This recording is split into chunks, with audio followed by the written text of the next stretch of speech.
भुवनेश्वर में आपने किसान कांग्रेस की मीटिंग की। मैं पॉलिटिकल साइड पे कम बोलूंगा। मेरे कोलीग्स ने, मेरे जो साथी हैं, वो सबने जो इस वक्त उड़ीसा का और जो भारत की राजनीति में जो हालात है उसके ऊपर अपनी बात कही है।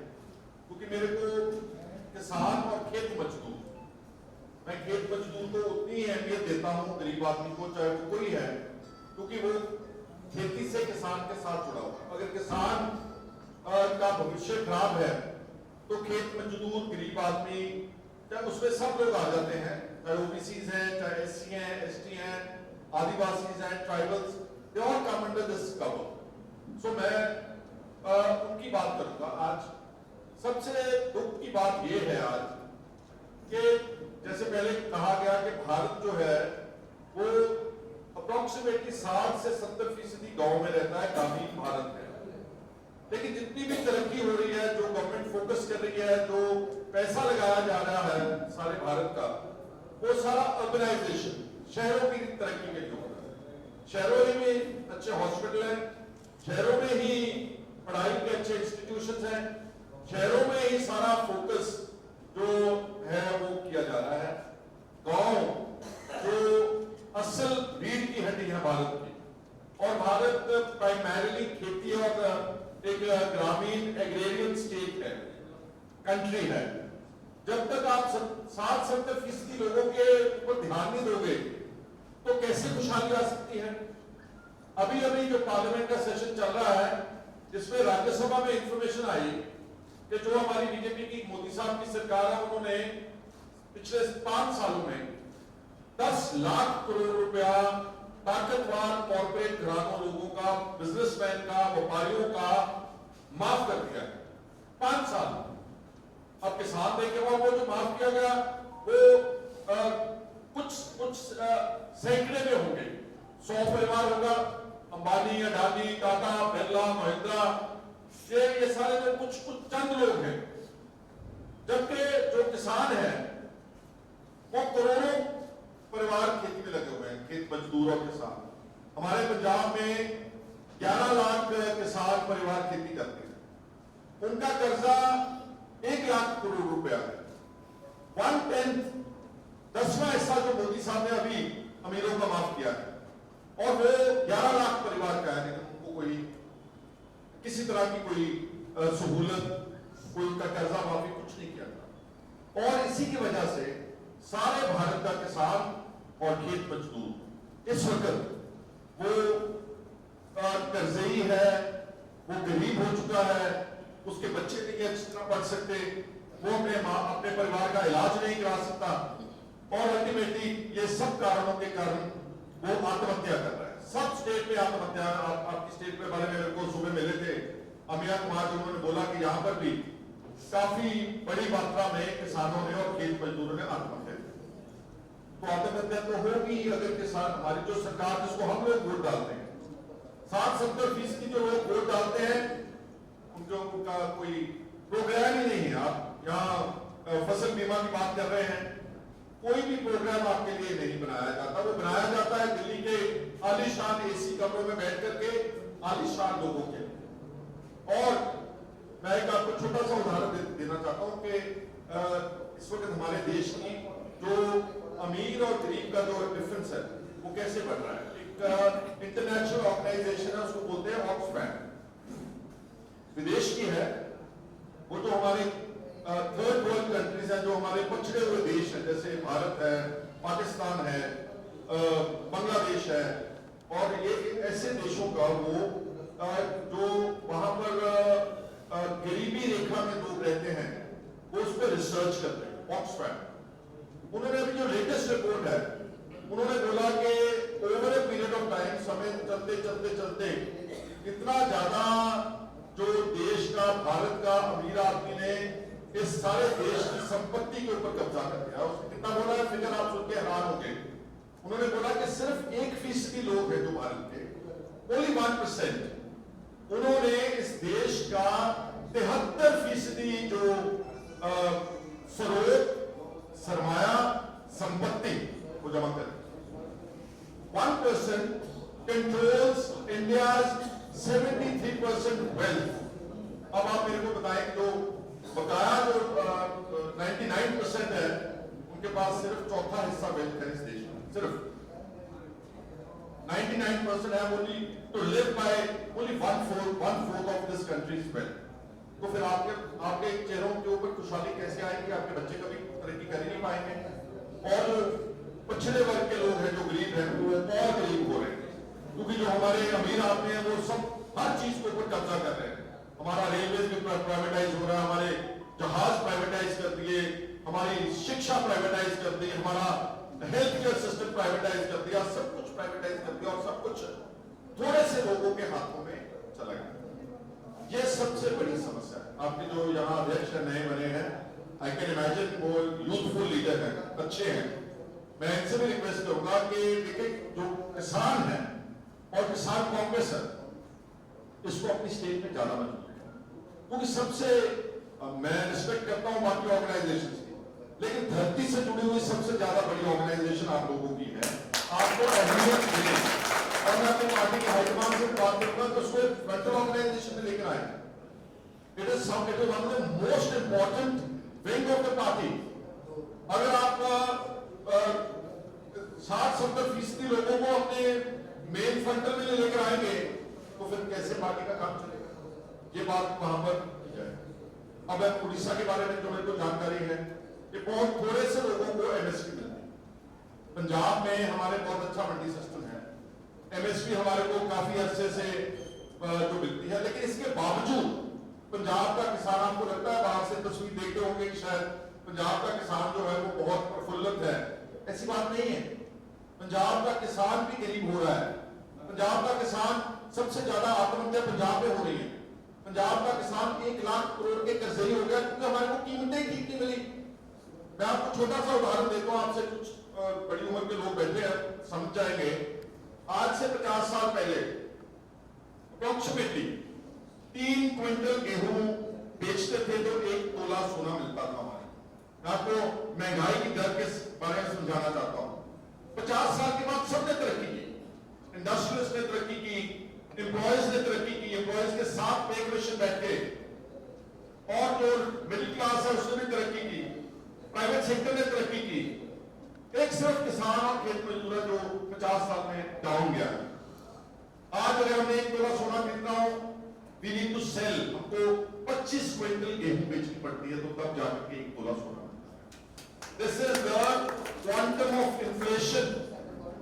और कभी हमारे को एमएसपी अच्छी, आप स्वामीनाथन कमेटी का रिपोर्ट का जिक्र कर रहे हैं, अगर स्वामीनाथन कमेटी की रिपोर्ट के फॉर्मूले के हिसाब से एमएसपी तय की जाए आज, तो हमारा गेहूं का रेट 4000 रुपए क्विंटल से ज्यादा होना चाहिए, लेकिन है 1900 और 2000 रुपया, और वो भी नहीं मिलता आप लोगों को। यहाँ पर हमारे को तो मिलता है, लेकिन हम मिलने के बावजूद भी कर्जे ही हैं, तो आप कैसे तरक्की कर सकते हैं? हमारे वहां इरिगेशन सिस्टम बहुत अच्छा है, हमारे 12-13 लाख ट्यूबवेल है, हमारी गवर्नमेंट का एग्रीकल्चर सेक्टर को जो इलेक्ट्रिसिटी बिल है, जो मोटर्स जो ट्यूबवेल चलाते हैं, वो सारा सब्सिडाइज किया हुआ है, लेकिन फिर भी हम डेटेड है, फिर भी हम कर्जई हैं, फिर भी हम आत्महत्या है। और पंजाब को तो अगर बचाया तो विदेश ने बचाया। हमारे बच्चे लगभग 70-80% जो घर है पंजाब में, उनके बच्चे कोई कनाडा चले गया, कोई अमेरिका चले गया, कोई यूरोप चले गया, उसकी आमदन से कुछ पंजाब में राहत है। ये किसान की इस वक्त हालात है। आपके फ्लडिंग हुई है, अब फ्लडिंग अब कितना कॉम्पनसेशन देती है? हेक्टेयर वाइज चलता है, एकड़ के वाइज नुकसान होता है, फर्ज करो 50,000 रुपए का, तो आपको कॉम्पनसेशन देंगे 2-3 हजार 5,000 रुपया। ये तो मजाक है किसानों के साथ। अगर आप जेन्युइनली इंडिया को प्रोग्रेस करना देखना चाहते हैं, जब तक आप इस 60-70% लोगों का ध्यान नहीं रखेंगे, India can never make any tangible progress, meaningful progress. आप मॉल बना सकते हैं शहरों में, बड़े बड़े हाईवेज बना सकते हैं, लेकिन लोगों के चेहरों पर खुशहाली और खुशी तभी आएगी जब ये ग्रामीण भारत के ऊपर फोकस किया जाए। ये त्रासदी हमारे देश की इस वक्त की जो है, ये जो एग्रीकल्चर सेक्टर है, खेती है, वो दिल्ली में बैठे लोगों के एजेंडे पर ही नहीं, एजेंडे पर सब कुछ जो है वो अमीरों का, इंडस्ट्रियलिस्टों का, व्यापारियों का और एग्रो इंडस्ट्री। देखिए भारत कितना वर्सेटाइल देश है, कितने मौसम है, कितनी नदियां हैं, कितने पहाड़ हैं, कितने तरह की जमीन है। अगर हम भारत को चाहें इतना ज्यादा हम पैदावार यहां से करके एक्सपोर्ट कर सकते हैं दूसरों देशों में। हमारे पास यहाँ पास में मिडिल ईस्ट है, जो खाड़ी के देश बोलते, जहां दुबई और सऊदी अरेबिया, ये सारे जो कंट्रीज हैं, एक दाना अनाज नहीं होता वहां, एक दाना, कोई दूध नहीं होता, वो सिर्फ उसका ऊंट का दूध पीते हैं। एक दाना अनाज नहीं होता। वो कहां से मंगवाते हैं? वो सारा अनाज अपना मंगवा रहे हैं from south America, Argentina, Brazil. 10-12 घंटे उनसे दूर फ्लाइट के ऊपर यहां से ले सकते हैं। हम उनको सब कुछ सप्लाई कर सकते हैं, वेजिटेबल्स, गेहूं, चावल, फल, फ्रूट, लेकिन वो हमारे से क्योंकि हमने पैदावार करने की कोशिश नहीं की। हमारे साथ जो देश है पाकिस्तान, उसका बॉर्डर बंद है ऐसे। अगर वो बॉर्डर खुला हो और ट्रेन चले पाकिस्तान के आगे, तो सेंट्रल एशिया बोलते हैं, जो ईरान, उज्बेकिस्तान, अफगानिस्तान, उसके ऊपर अजरबैजान, उसके ऊपर रशिया, बहुत ठंडे कंट्रीज है, वहां पर कुछ नहीं होता। वो कहां से सारा कुछ मंगवाते हैं? यहां अफ्रीका से मंगवाते हैं, या फिर वो भी साउथ अमेरिका से मंगवाते हैं। उनको हम दे सकते हैं। हमारा गन्ना अगर बॉर्डर के पास जाके देखेगा तो डबल द प्राइस मिलती है, लेकिन क्योंकि वो बंद है बॉर्डर, हमारे पास मार्केट नहीं है। इंडिया में मैं समझता हूं कि आप यहां देखिए, मेरे को बताया गया कि आप हल्दी उगाते हैं, आप हर तरह का जो उसको क्या बोलते हैं, गार्लिक, अदरक, garlic, everything. You just see कितना अच्छा। अगर यहां पर इंडिया के इरिगेशन सिस्टम को स्ट्रॉन्ग किया जाए, डैम्स बनाए जाए, कैनाल सिस्टम क्रिएट किया जाए, सारे देश में खेती हो सकती है और हर तरह की खेती हो सकती है। अभी आपके यहाँ भारत में अमीरों के लिए खाने के लिए एक नया तेल चलाया, उसको मार्केट किया जा रहा है। पहले तो हम अपना घर का देसी घी खाते थे, फिर हमारे को बताया गया कि आपका तो हार्ट खराब हो जाएगा, आप रिफाइंड ऑयल खाना लगे। ये सारा refined oil is total poison, सारा केमिकल बेस्ड, केमिकल ट्रीटेड होता है। फिर हम अमीरों को दिल्ली, बॉम्बे और वहां पर समझाया गया कि ऑलिव ऑयल बहुत अच्छा है। वो कहां से इंपोर्ट होता है पता नहीं, इजराइल से या कहीं से लेकर के आते हैं, वो हमारे को बेचा जा रहा है। हम यहाँ ऑलिव उगा सकते हैं। एक फ्रूट आ रहा है साउथ अमेरिका से, मैक्सिको से शायद आ रहा है, वहां से, उसको बोलते हैं एवोकाडो।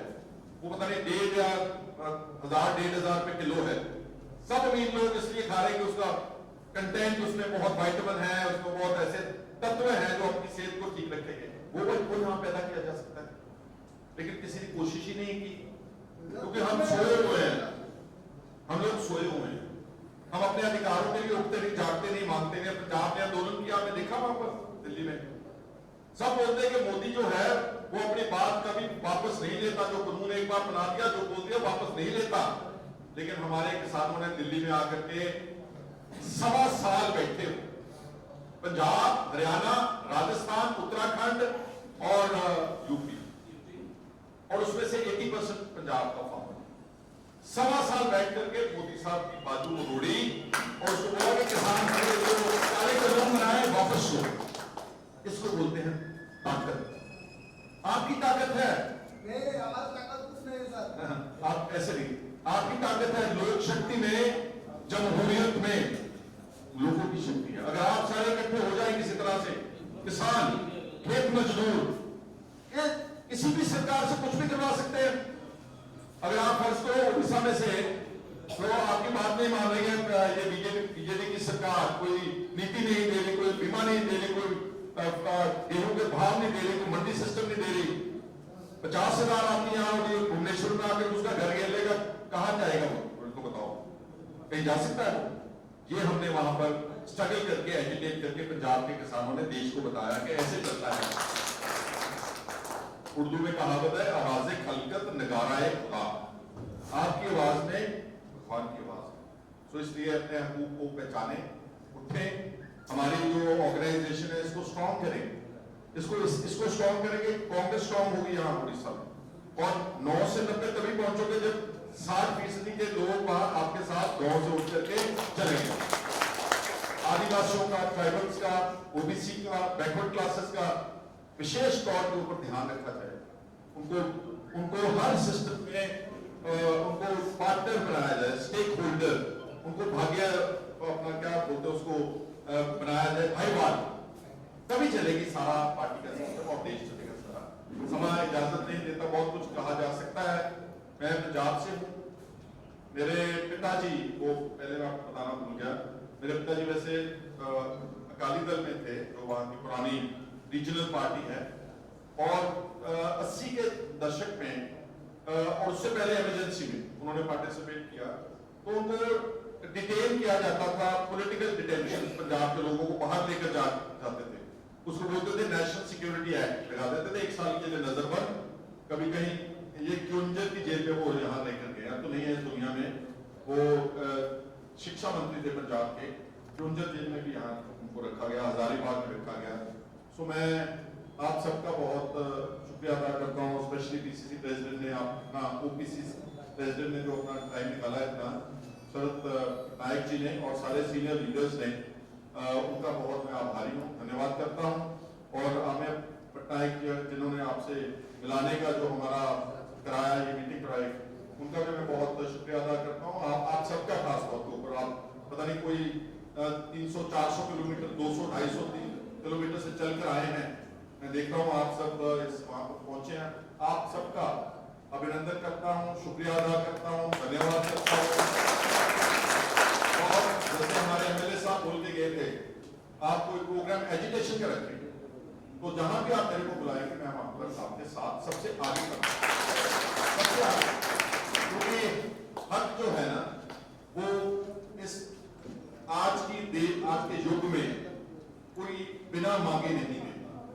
अपना हक जो है वो छीनना पड़ता है, अपना अधिकार देना पड़ता है, और लेने के लिए सिर्फ और सिर्फ एक ही माध्यम है कि हमको एजिटेट और स्ट्रगल और प्रोटेस्ट और अपने इस तरह के रास्ते के ऊपर चलना पड़ता है।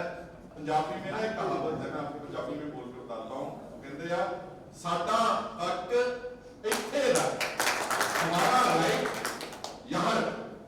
साडा हक, बोलो जरा, साडा हक इत्थे रख, साडा हक। अब दोबारा एक बार, क्योंकि आपको समझ आएगी ना, इत्थे मतलब है कि इत्थे देर, साडा हक, साडा हक इत्थे रख, साडा हक। 4 बार आपको बोला तो आप समझ गए पंजाबी। सो आपका बहुत बहुत शुक्रिया, थैंक यू। आज एक तो हमारा जो उड़ीसा किसान कांग्रेस का है वो चिंतन शिविर है, स्टेट लेवल की ऑफिस बेयरर्स की मीटिंग है। हमारे जो यहाँ के अध्यक्ष हैं आम्या पटनायक जी, और हमारे जो पीसीसी के प्रेसिडेंट हैं शरद पटनायक जी, और कुछ और सीनियर लोग जो हैं वो इसमें शामिल होंगे। बेसिकली क्योंकि मैंने अभी चेयरमैन ऑल इंडिया किसान कांग्रेस का पद जो संभाला है, थोड़ी देर हुई, ये मेरी पहली विजिट है आउट ऑफ दिल्ली। और जो बेसिक समस्या सारे देश की तकरीबन एक जैसी है एग्रीकल्चर की, because agriculture unfortunately is not on the priority list of the government.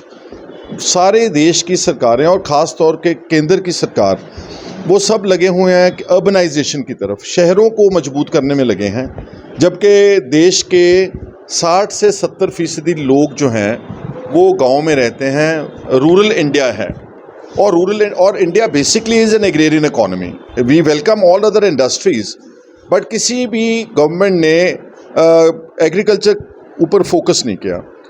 Her state में फार्मर्स बहुत बड़े कर्जे में हैं। उड़ीसा में मेरे को बताया गया कि चाहे छोटे किसान हैं लेकिन वो कर्जे की मार झेल रहे हैं। जब किसान मरता है तो खेत मजदूर भी मरता है, और यहाँ पर भी फार्मर्स सुसाइड्स हो रही हैं। सारे इंडिया में बहुत लार्ज स्केल के ऊपर farmers are committing suicides because of the debt factor.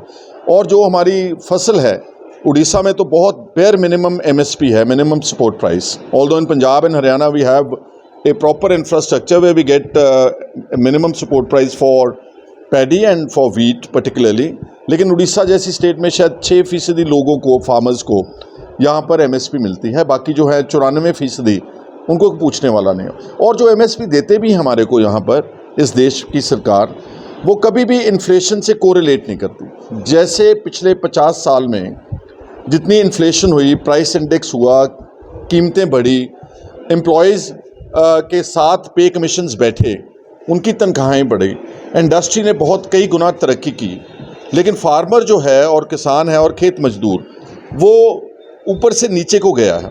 छोटा सा उदाहरण देता हूँ आपको मैं।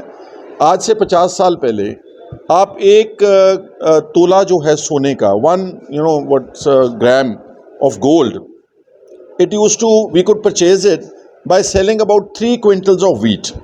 3 क्विंटल गेहूं बेच के हम 1 तोला सोना ले लेते। 50 साल के बाद बाकी सब ने तरक्की की, एम्प्लॉयज़ ने, इंडस्ट्री ने, जो भी मिडिल क्लास ने, अपर मिडिल क्लास ने, लेकिन फार्मर और खेत मजदूर, उसकी बाइंग कैपेसिटी देख लें कि अब हम 25 क्विंटल गेहूं बेचेंगे तो जाकर के 1 तोला सोना ले सकते हैं। This is a clear cut indication of gross injustice with the farmers when it comes to remunerative prices for the crops। और इंडिया इतनी डाइवर्स कंट्री है, इतने इसके इतने जो हैं तरह के मौसम हैं, इतनी तरह की सॉइल है, अगर हम चाहें इंडिया को हर चीज़ में सेल्फ सफिशिएंट कर सकते हैं। हम दालें भी बाहर से मंगवाते हैं, हमारे जो फ्रूट्स हैं वो इम्पोर्ट हो रहे हैं। कभी कभार हम पहले तो चलो बहुत ज़्यादा, लेकिन अब तो कम है, लेकिन गेहूं भी बाहर से आती थी। इसी तरह हर चीज़ बाहर से ले रहे हैं, लेकिन जब हमारे पास इतना लैंड मास है, so unfortunately what is happening is that government of India is not bringing agriculture on priority, it is all after corporate houses. अभी इस बजट में पार्लियामेंट में राज्यसभा के एक सदस्य के मेंबर के जवाब में ये बताया गया कि पिछले 5 साल में, I am only coating 5 years, 10 lakh crore का कर्जा कॉरपोरेट हाउसेस का माफ किया गया, जिसमें अडानीज, अंबानीज, पावरफुल पीपल। अब आप देखें कि वो तो चंद लोग हैं, कुछ सैकड़ों में होंगे जिन लोगों का 10 करोड़ रुपया, 10 लाख करोड़ माफ किया गया, लेकिन जो किसान, खेत मजदूर इस भारत देश में करोड़ों की गिनती है। हम पंजाब की बात करें, जिसको आप प्रोग्रेसिव स्टेट मानते हैं, वहाँ 11 लाख किसान हैं जो फार्मिंग फैमिली यूनिट्स हैं। 11 लाख किसान का 1 लाख करोड़ रुपए कर्जा है। It's 1/10 of what BJP government has written off in the last 5 years, but they will never write off the debts and loans of the farmers or farm laborers because they think we are all slaves, you know। हमारे पास उनको पैसा मिलता है corporate lobby से, उन्हीं के लिए नीतियाँ बनती हैं, उन्हीं के लिए काम होता है। उड़ीसा बहुत वर्सेटाइल स्टेट है। अभी मैं बैठा था अंदर, फॉर्मर फाइनेंस मिनिस्टर बैठे हैं, 5 अच्छे दरिया हैं, लेकिन इसको इरिगेशन को और एग्रीकल्चर को बढ़ाया नहीं गया। हमारे पंजाब में अबाउट अप्रॉक्सीमेटली 13 लाख ट्यूबवेल्स हैं जो नीचे से पानी निकालते हैं। आई एम टोल्ड दैट यहाँ पर सरकारी जो हैं ट्यूबवेल्स बहुत डिफंक्ट पड़े हैं, काम नहीं करते। अभी उड़ीसा में बाढ़ आई है, लेकिन कोई बात नहीं पूछेगा, सिर्फ एरियल सर्वे करेंगे और घूम जाएंगे। तो नेग्लेक्टेड सेक्टर है। इसी बातों के ऊपर चिंता करने के लिए यहाँ हमारी स्टेट के यूनिट का आज मीटिंग है। मेरे को बताया हमारे अध्यक्ष जी ने कि जो हमारा फसल बीमा योजना है या जो कृषि प्रोग्राम्स हैं प्राइम मिनिस्टर के यहाँ पर, वो यहाँ उड़ीसा में लागू नहीं हो रहे। There are all flop programmes, probably somebody is eating the money which is meant for the farmers and farm labourers in Orissa. वो सारा करप्शन के मेथड्स में यहाँ जा रहा है। इसको सारी की अच्छी तरह होना चाहिए, रिव्यू होना चाहिए। और उड़ीसा के चीफ मिनिस्टर से हम बोलेंगे कि आप फार्मिंग सेक्टर को इसकी एलोकेशन भी बढ़ाएं असेंबली में, बजट में। और जो ये योजनाएं हैं, जैसे अभी हमारी डिमांड्स है, हमारे पास चार्टर है पूरा, जो किसान आत्महत्या कर रहे हैं उनको 5 लाख रुपया फी फैमिली, उनकी just for their life security. तो जब एक किसान मर जाता है उसका सारा परिवार शैटर हो जाता है। तो ये सारी योजनाएं ठीक तरीके से यहाँ पर चलनी चाहिए। आपण देखुछंती सत्य न्यूज 24।